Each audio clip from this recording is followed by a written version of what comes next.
श्री गोपाळ कृष्ण भगवान की जय। लीळा नंबर 564। 41च्या तृणातून लखुबाईसा मुक्त। लखुबाईसाने सर्वज्ञांच्या ठाई उपार व वस्त्र समर्पित केले होते। त्यावेळी तिने तिचे शेत 41कडे 2 आसूला गाण ठेवले होते। सारंग पंडित वाराणसीला जायला निघाले। त्यांच्या सोबत 41ही निघू लागली। खर्च करायला पैसे नाहीत म्हणून लखुबाईसाकडे आपल्या आसू मागायला आली। सर्वज्ञ बाहेरच्या ओसरीत बसलेले होते। आधी सर्वज्ञांना दंडते केले, श्रीचरणा लागली। मग लखुबाईसाला म्हटले, लखुबाई माझ्या आसू दे, म्हणजे मी वाराणसीला जाईन। लखुबाईसाने म्हटले, एकाई मी गावाला जाईन, मग एखाद्याजवळ माझे शेत गाण ठेवून तुझे आसू देईन। नाही, माझे आसू मला आताच द्यावा। म्हणून धरणे धरून बसली। लखुबाईसाने सर्वज्ञांना ही गोष्ट सांगितली।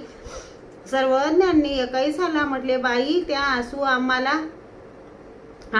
उसनवार द्या। नाही जी, माझ्या मला आताच हव्यात। सर्वज्ञांनी म्हटले, बाई त्या उपाराचे गोमटे आम्ही तुम्हाला देतो, अथवा आम्ही तुम्हाला दुप्पट आसू देऊ। नाही जी, माझ्या मला आताच हव्यात, मला वाराणसीला जायचे आहे। मग ती लखुबाईसाला म्हणाली, माझ्या आसू दिल्या वाचून जर तू जेवशील तर तुला सर्वज्ञांची शपथ।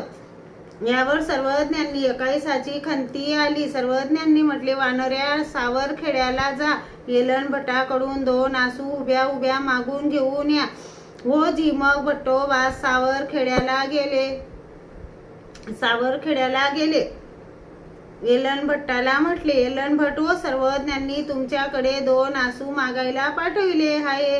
येलन भट्टाची आंघोळीची तयारी होती। त्यांची आसूची थैली ओसरीत होती, ती त्यांनी घेतली, भट्टोबासांपुढे ठेवली आणि म्हटले, लागेन तेवढे घ्या। माझे दैव भाग्य की माझ्याकडे सर्वज्ञांनी आसू मागायला पाठविले। भट्टोबासांनी 2 आसू घेतल्या, बाकी येलन भट्टाच्या हातात दिल्या। येलन भट्टाने म्हटले, अजून लागत असेल तर घ्या। नाही, सर्वज्ञांनी माझ्याकरवी 2च आसू बोलवले आहेत। येलन भट्टाने म्हटले, तर मग आंघोळ करा, जेवा मग जा।